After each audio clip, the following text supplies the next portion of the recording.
ప్రతి దినము ఎడారిలో సెలయేర్లు శ్రద్ధతో వింటున్న మీ అందరికీ నా హృదయపూర్వకమైన శుభములు వందనములు తెలియజేయచ్చు. ఎడారిలో సెలయేర్లు అనుదిన ధ్యాన భాగమును చదువుతున్నాను. దయచేసి శ్రద్ధగా వినండి. సెప్టెంబర్ నెల 1వ తారీఖు కొరకై ఏర్పాటు చేయబడిన ఎడారిలో సెలయేర్లు అనుదిన ధ్యాన భాగమును చదువుచున్నాను. వాక్య భాగము: నేను నీలాంజనములతో నీ కట్టడమును కట్టుదును. యెషయా గ్రంథము 54వ అధ్యాయము 11వ వచనము. ధ్యాన భాగమును చదువుచున్నాను. గోడలో ఉన్న రాళ్ళు అంటున్నాయి, మేము ఎక్కడో పర్వతాల్లో ఉండేవాళ్ళం, కఠినంగా కర్కశంగా ఉండే కొండ చర్యల్లో ఉండేవాళ్ళం.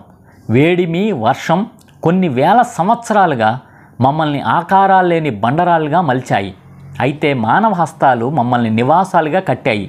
మాతో నిర్మితమైన నివాసాల్లో మానవులు పుడుతున్నారు, బాధలు పడుతున్నారు, పండగలు చేసుకుంటున్నారు, విశ్రాంతి తీసుకుంటున్నారు.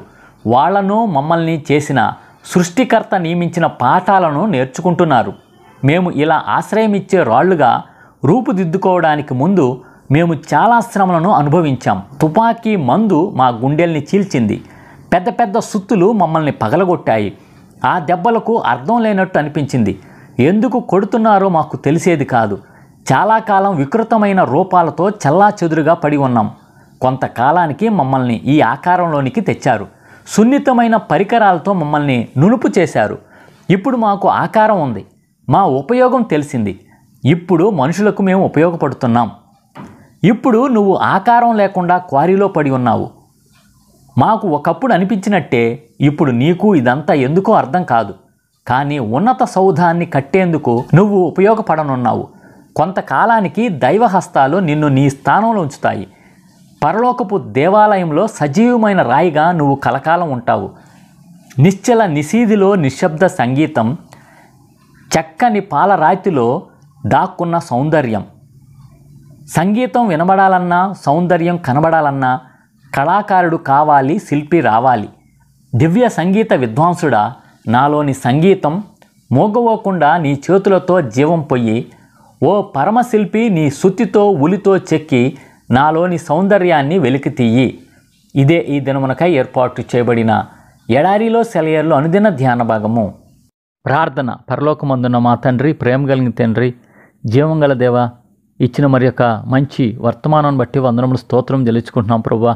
గడిచిన మాసం మొత్తం కూడా నువ్వు కాచి కాపాడి భద్రపరిచి ఆగస్టు మాసం దీవెనలతో నింపినందుకు వందనాలు స్తోత్రాలయ్యా. ఎన్నో అవసరతలు, ఎన్నో అక్కర్లు, ఆ ప్రయాణాలు, ప్రయత్నాలు అన్నింటిలో కూడా మీరు తోడుగా ఉండి దీవెన కారణంగా, ఆశీర్వాద కారణంగా చేస్తూ వచ్చినందుకు వందనములు స్తోత్రములయ్యా. ఇక సెప్టెంబర్ మాసం ఈ 1వ తేదీన నువ్వు ఇచ్చిన వాగ్దానం బట్టి కూడా నీకు వందనములు స్తోత్రములయ్యా. నేను నీలాంజనములతో నీ కట్టడమును కట్టుదు అని చెప్పి సెలవిచ్చిన దేవానికి వందనములు స్తోత్రములయ్యా. అవును తండ్రి, నువ్వు వాగ్దానాలు ఇచ్చి నెరవేర్చే గొప్ప దేవుడు అయ్యా. అడిగిన వాటికంటే నువ్వు ఊహించిన వాటికంటే నువ్వు అత్యధికంగా చేసే శక్తి గల దేవుడు అని ఈ యొక్క వాగ్దానం కూడా నా పట్ల, మా పట్ల, నీ బిడ్డలందరి పట్ల నువ్వు నెరవేర్చబోతున్నందుకు వందనాలు స్తోత్రాలయ్యా. ఈ యొక్క స్థితి ప్రభువా, వాళ్ళు కొంతమంది ఇది నిరుపయోగ స్థితి అని చెప్పి అనుకున్నా ప్రభువా, విసిగిపోయే స్థితి అని చెప్పి అనుకున్నా కూడా ప్రభువా, భవిష్యత్తులో నువ్వు వారిని ఒక ఉన్నత సౌధంలోకి, ఉన్నత స్థితిలోకి తీసుకొస్తామని శుభప్రదమైన నిరీక్షణ నీ బిడ్డలకి దయచేయమని వేడుకొంచు. నువ్వు మాట ఇచ్చి తప్పని దేవుడు అయ్యా, నెరవేర్చే దేవుడు అని నీ అందే శుభప్రదమైన నిరీక్షణ కలిగి ఉండటానికి సహాయం చేయమని ఈ దిన దీవెనలతో, ఆశీర్వాదాలతో నింపండి అయ్యా. సెప్టెంబర్ మాసం 1వ తేదీ నుండి చివరి తేదీ వరకు నీ కృప, నీ కాపుదల, భద్రత నీ బిడ్డలందరికీ దయచేయమని, వారు చేయబోతున్న పనుల్లో, ప్రయత్నాల్లో, ప్రయాణాల్లో మీరే తోడుగా ఉండమని వేడుకొంచున్నాం ప్రభువా. అయా, వారందరూ కూడా తండ్రి అనేకులకి దీవెన కారణంగా ఉండటానికి సహాయం చేయమని, ఒకనొక దినాన్ని నువ్వు తిరిగి వస్తున్నావు అని చెప్పేసి శుభప్రదమైన నిరీక్షణ మాకందరికీ దయచేయమని, మా కొరకు తిరిగి త్వరలో రానై ఉన్న యేసు పరిశుద్ధ నామంలో ప్రార్థించి వినయంగా వేడుకొంచున్నాము తండ్రి. ఆమేన్. మన తండ్రి అయిన దేవుని యొక్క ప్రేమ, ప్రభువైన యేసుక్రీస్తు వారి కృప, పరిశుద్ధాత్మ యొక్క అన్యోన్య సహవాసము సదా మనందరికీ తోడై ఉండును గాక. Amen. Praise the Lord. Shalom.